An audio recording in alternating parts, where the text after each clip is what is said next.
What's up, everybody? John Arapola here with My MMA News, and today's guest will be making his UFC debut against Phil Hawes at UFC 268 on November 6th.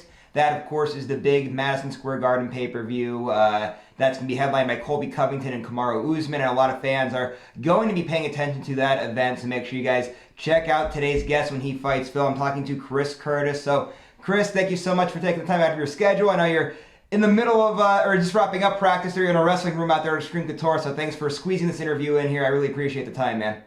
Oh, it's no problem at all, man. It's always fun times. So let's start breaking down some of this chaotic mess that happened here. So, of course, like I said, you're making your UFC debut. You actually were about to make it a few weeks ago, so explain this whole process, right? Phil was supposed to fight somebody, opponent fell out, you step in, you make weight. Next thing you know, okay, Phil doesn't accept it, the fight's off. Then there was kind of like a Jeopardy moment, like you didn't know if you were even going to get a contract after that. So kind of explain this whole whirlwind of what happened those crazy few hours. Oh, that's crazy, man. We get a call that night. My manager is like runs upstairs and he's like, I get done sparring on Thursday. He's like, if we can make 185 by tomorrow, we're in the UFC. We're fighting Phil Hawes. I was like, all right, let's do it. I was like 197 after dinner. We go, we make weight, we weigh in the morning. I'm like, all right, cool. I finally got my shot. I'm in the UFC. We get off the scale and leave to go do some last-minute medicals. And he gets a call. He's like, so Phil Hawes doesn't want to fight. And we're like, what? What do you mean? Like, he doesn't want to fight? Like, why am I even here if he doesn't want to fight? So apparently he decided after I weighed in, he didn't want to do it for whatever reason. And so I'm like, what's happening? And then James Krause is like, oh, screw it, I'll fight. James Krause just happened to be there. And James Krause being James Krause is like, screw it, I'll fight. The commission wouldn't let James Krause do it. So now I'm like panicking, like, do I get to keep a contract? Are they just gonna let me go? What's happening? And I was like kind of just pissed, like, dude, like, I did everything you wanted, and like now I'm worried I'm gonna get cut. So Lance Spouty and Jason House, managers from Iridium, were like talking to McMahon, like trying to get like what's going on? Is he staying? Sean Strickland, a good buddy of mine, calls McMahon, like ask him to keep me. Like, come on, man. Like, I've been working at this every day for the last 14 years of my life. So McMahon, being the good dude he is, did me a solid. He kept me on. He gave me a 4-fight deal, and he took care of me. And Mick understands, like, I guess he knows, like, I guess he knows now that, like, this is all I've done for, like, 14 years is all I've wanted. So he kept me on, gave me a contract. Excuse me, end of the day. Mick gave me the contract, and here I am. Yeah, man, what a crazy couple hours there. And now here you are, congratulations. And I have to ask you about Sean Strickland there making those phone calls like that. So I have friends that I could call them up, can't even get them to go to a bar on a weekend, never mind make a phone call like that. So just talk about your friendship with him and just how much that meant to you that he went to bat like that for you and was making those phone calls to keep you in the UFC like that. If you guys know Sean, man, sorry to say, Sean's not as bad as everybody thinks he is, but he's also a very, like, Sean, he's to himself a lot. He's a good friend, man. But Sean making a phone call is out of character for Sean. Sean doesn't, like, it's very out of character. But I mean, like, I've known Sean for a long time. We've lived together off and on for times and stuff. He's seen me have, like, complete mental breakdowns about, like, my fighting career and, like, snap. So, it means a lot. So, like, not only are my managers and, like, Jason and Lance, like, fighting for me, we got a bro who's just like, look, man, like, give him a shot. Like, all I've done for 14 years is try to earn this. And, like, it's pretty crazy when Sean Strickland, of all people, is like, look, man, like, don't do this to him. Like, he'll lose it. Like, so, it's good to have people to watch your back. Yeah, definitely. Now let's get into a little bit of, I guess, whatever fight camp kind of is, because you went into this blindly, obviously. You get a last-minute phone call, kind of coming in, stepping on the scale last minute. Well, the fight getting canceled kind of gives you time to prepare for Phil. So kind of talk a little bit about some of the things you've been working on and what this short fight camp is now and what you've seen out of Phil as you've been studying for these last few days. I mean, for me, I haven't worked a regular job in, like, 12 years probably. I train full time. It's all I do anyway. I train 7 days a week. So I fought 4 times this year. I was already getting ready for a fight. So I was like, okay, it's fine, whatever. And then with 3 extra weeks, Nothing really changed for me, man. I'm out here at Extreme Couture now in Vegas. I've been here full time for a few months. I was bouncing back and forth between two gyms. I made the switch here full time. But about actually a year and a half ago during COVID, I started working out with Puna Soriano. He was coming back his wrestling. So I was like, hey, can I work out with you? So I started working out with Puna and his coach, Nate. And Nate's like, you suck at wrestling. So for the last year and a half, since PFL, we're going to prove I sucked at wrestling. I've been working like wrestling nonstop. So for the first time in my career, I'm confident in my wrestling. I've worked it pretty much daily for the last year and a half. I feel good with it. So camp didn't really have to change. I know Phil's bigger than me. He's a big, strong guy. I know I'm giving up some size. I'm a welterweight naturally. So I'm definitely going in there as the smaller guy, getting up some size. But I'm faster than Phil. I've got far more experience. I think I'm a far better striker. I think I'm a better grappler than he is, honestly. I think he beats me in wrestling and, pure wrestling, JUCO champion. So he's a better pure wrestler than me, and he's bigger than me. That's it. So it's a fight I fought many, many times in the past against a bigger, stronger wrestler. But, now I'm the most equipped I've ever been to deal with it. So here we go. And I want you to talk about Extreme Couture a little bit more here, too, because like you were saying, you were kind of getting ready for a fight and everything else. But I almost feel like, and you kind of alluded to this in your answer there, but I'm going to ask you to get more in depth with it here. I've talked to a few fighters through the last few months from Extreme Couture, like Cynthia Calvillo, Ty Gorder, Casey O'Neill, and they've all said that you guys are ready, it seems like, all year round. Like, all you guys do is, 7 days a week, you're in the gym, you're working, and there's never, an off season. Like, there's not a training camp, per se, that you guys are constantly working, constantly getting better, day in and day out. So when you're training in a gym like that, just how much does that kind of help you for these types of moments that you're ready to go all year round like that? It's phenomenal, man, because for me, one of the big reasons why I originally left Ohio was you don't have as many people who have that mentality about training year round. I've trained full time, 7 days a week for pretty much 14 years now. So especially coming out here, I'm in a place to where that mentality is the norm, man. There's so many people here who are grinding day in, day out. And a vast majority of people here are always ready or pretty close to, be ready to fight. But even amongst those, man, I'm known as somebody who puts in their time. Like, this is all I do. This is all I know. This is, how I wanted to be remembered. This is my only skill in life. So this is what I do all day, every day. So it's nice being somewhere to where, you can see that attitude reflected more.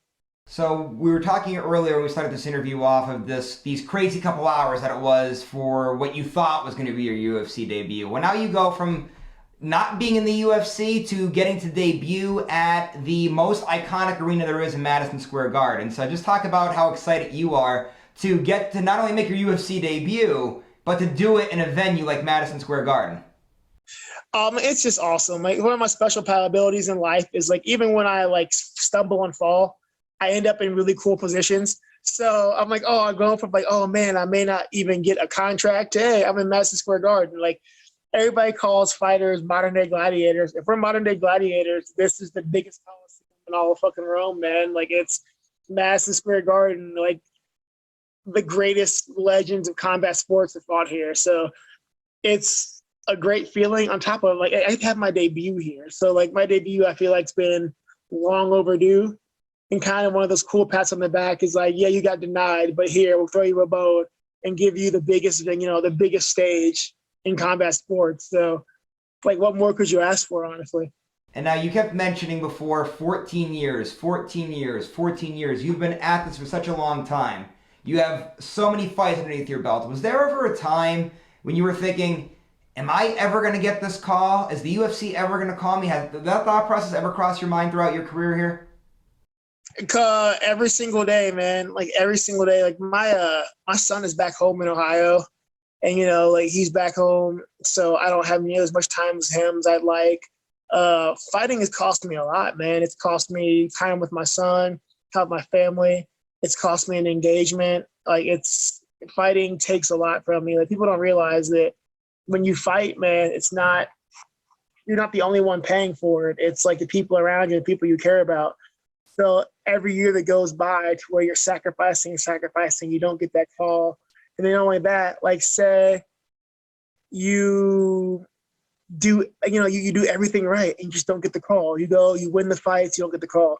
You go win belts that people have won and got the call, you don't get the call. I've done everything, and I feel like, what more do I have to do? And it wears on you, man, because you're like, how much do I sacrifice? And how much do I make the people around me sacrifice before you get to hang it up and like say, okay, maybe it's not going to be for me.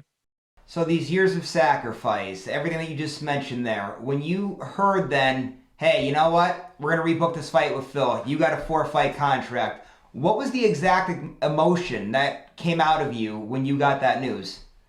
Dude, I couldn't tell you how happy I was, just because, like, so for me, it's like you're halfway through the race.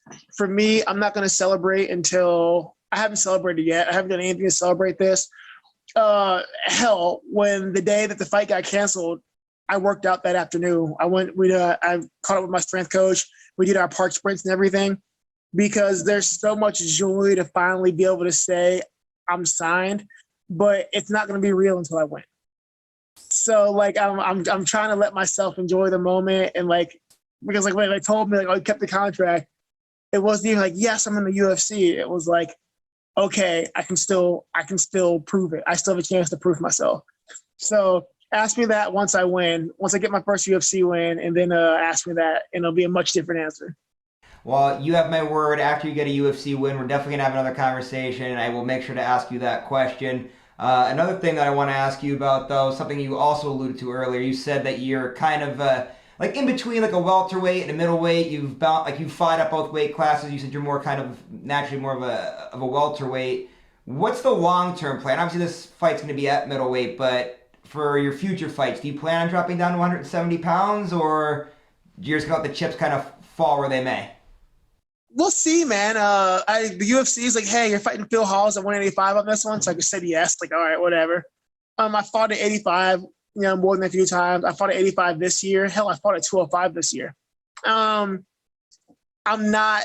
I realize, I'm 5'10". I'm 197 pounds, normally 95 pounds. I'm not a big middleweight. But